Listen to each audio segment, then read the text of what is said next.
Matagumpay na naaresto ng mga operatiba ng Bulacan PNP ang top 5 provincial most wanted person na nahaharap sa kasong qualified rape sa isinagawang operasyon ng lalawigan. Patrolwoman Pearl Crystalline Javier sa report.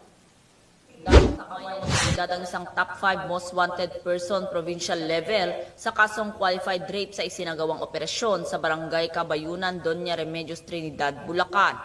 Kinilala ni Police Captain Mark Henry S.J. Gonzales, officer in charge ng Doña Remedios, Trinidad Municipal Police Station, ang naarestong suspect na si alias Making, 42 anyos na residente ng barangay San Roque, San Rafael, Bulacan.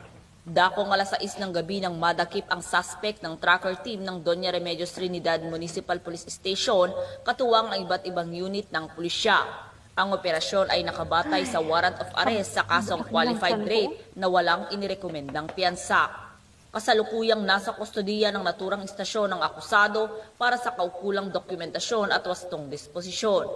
Patunay lamang ito na ang kapulisan ng Bulacan sa pamumuno ni Police Colonel Angel L. Garciliano, Provincial Director, katuwang ang iba't ibang unit ng PNP ay patuloy sa mas pinaigting na kampanya kontra kriminalidad alinsunod sa agenda ng pamahalaan na itaguyod ang kapayapaan at kaayusan sa buong bansa.